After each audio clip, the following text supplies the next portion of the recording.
Hello! Aujourd'hui, petite vidéo qui concerne le focus. C'est un sujet que j'aborde quand même souvent, mais c'est quelque chose qui est hyper important. Si j'ai une chose que j'ai appris en travaillant dans une startup, c'est que le focus, il doit être aiguisé à la perfection. Dans le sens que chaque décision que tu prends doit être toujours alimentée par un focus ultra précis. Parce que si, par exemple, tu prends des décisions qui sont pas nécessairement focusés avec la mission globale ou l'objectif peut-être court terme de la startup, de la business, ben, ça fait que tu perds ton temps. Tu perds ton temps, tu n'es pas assez efficace. Tu vas te perdre dans des détails qui ne sont pas la priorité. Puis que, au final, on a un temps qui est limité dans notre vie. T'sais. Fait que chaque décision que tu prends doit avoir le plus d'impact possible. Ou le plus de possibilités d'impact possible. Le plus de data possible. Si je prends l'exemple, par exemple, c'était quoi, moi, c'était la stratégie de mise en marché.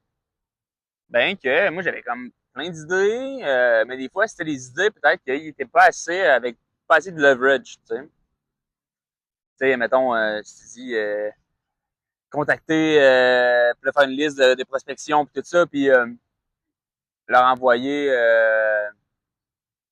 un flyers ou peu importe, ou tu sais, envoyer un. Je sais pas exactement c'était quoi que je voulais faire, mais je me rappelle qu'au final, l'impact que ça allait faire, même si ça fonctionnait, était relativement petit. Tu sais, parce que la liste de leads n'était pas assez optimisée pour ce qu'on voulait. Fait que ça faisait qu'au final, ben, peut-être bien que ça allait fonctionner, mais j'allais peut-être mettre trop d'efforts pour un résultat qui allait être moyen. Alors que, avant même de mettre mes efforts là-dedans, j'aurais dû prendre plus de temps pour décider de la trajectoire, décider de la stratégie que je voulais mettre en place, essayer. J'allais faire. Moi, j'avais pas fait cette étape-là.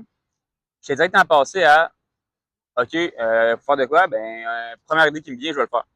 Ou peut-être ce qui est le plus avec une quick win, je vais le faire. Alors que c'est pas comme ça que tu dois réfléchir parce que c'est pas ça qu'il y a le plus gros effet de levier.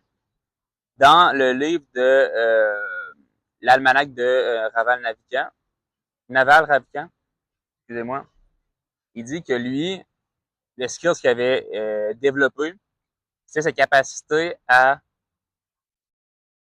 déterminer l'effet de levier maximal pour une entreprise. N'importe quelle entreprise, il arrivait, il regardait l'entreprise, puis il trouvait l'effet de levier maximal. Puis de te questionner là-dessus, sur ton entreprise, ça te permet que par la suite, tu vas mettre tes efforts plus focalisés sur cette décision-là, sur cet effet de levier-là. Tu sais, par exemple, moi, mettons que je pensais à YouTube.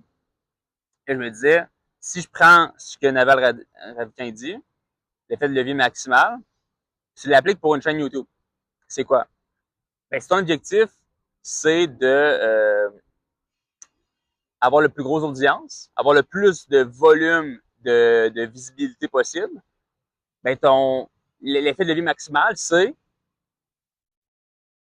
un peu un rêve, mais tu sais, tu fais un podcast avec la personne la plus connue sur Terre. Tu fais un podcast avec Elon Musk.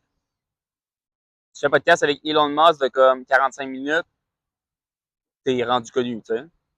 En un podcast, 1 heure. Donc ça, c'est comme l'effet de levier le plus optimal pour une chaîne YouTube. Pour la starter, ça te starte extrêmement bien, tu comprends? Mais bon, après ça, si mettons Elon Musk, tu peux aller faire un podcast avec, potentiellement, ce serait plus, tu trouves des personnes les plus connues de ton entourage, puis tu te focuses là-dessus.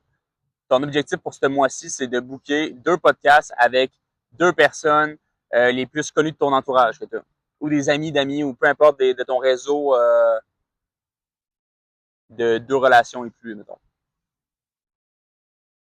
pour aller chercher justement l'effet de levier maximal.